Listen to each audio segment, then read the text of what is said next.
Today, we're diving into the economic powerhouses of Asia. Based on an analysis from Vanguard News, we're going to break down the top 10 most advanced economies on the continent and really try to understand the blueprints that are driving their incredible success.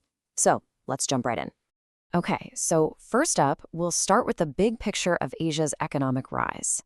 Then, we're going to look at these 10 nations through three different lenses, as these massive industrial giants, as global financial hubs, and as some really diverse innovators.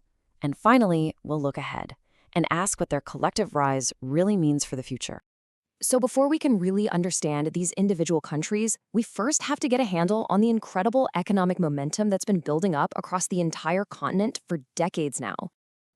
This quote from our source really just says it all. Asia isn't just one single story. It's this collection of dynamic, super high-tech success stories. And that gets you thinking, right? What are the specific strategies these nations are using to build such powerful and advanced economies? Well, our first group gives us a pretty big clue. These are the titans of tech and industry. We're talking about nations that are defined by their massive manufacturing output and their absolute leadership in cutting-edge technology. So take a look at this. This is basically the industrial backbone of modern Asia. You've got Japan, China, South Korea, and Taiwan. Now, while each one has its own specialty, you can see the common threads: electronics, advanced manufacturing, and high-tech parts. These four economies are literally the engine room for the rest of the world. All right, first up, Japan, the long-established pioneer. From the robots that build our cars to the electronics that have defined generations, Japan has been a leader for decades. And that legacy is built on top-tier infrastructure and, of course, that legendary skilled and dedicated workforce. And then, of course, there's China. Its scale as the world's factory is just undeniable, but the real story you need to watch today is its huge strategic pivot. China is pushing hard into future-facing technologies like AI, renewable energy, and digital finance. The goal here is pretty clear. It's about shifting from just making the world stuff to inventing. South Korea is just a perfect example of the power you get when you build a complete tech ecosystem. Think about global brands like Samsung in electronics or Hyundai in cars. These aren't just successful products, right? They're the end result of a whole national game plan that's focused on dominating entire sectors through constant innovation and a super connected digital infrastructure. And to wrap up this group of titans, we've got Taiwan, whose role in the global economy is just immense. As the undisputed world leader in semiconductors, Taiwan makes the complex, microscopic chips that power everything from our phones to our cars to our data centers. It makes this one island completely essential to how our modern world runs. Okay, so our next group of economies plays a totally different game. Instead of massive industrial output, their power comes from finance, global trade, and high-end services. These are the global financial hubs. So here we have our two financial hubs, Singapore and Hong Kong. They're both giants of trade, but they got there on slightly different paths. Singapore has done a masterful job of leveraging its stability and amazing infrastructure to branch out into things like high-tech logistics and even biotech. Hong Kong, on the other hand, has really doubled down on its historic role as a major financial gateway, and it's powered by incredibly deep capital markets and a super strong service sector. All right, our last group, these are the diversified trailblazers, and they're called that for a reason.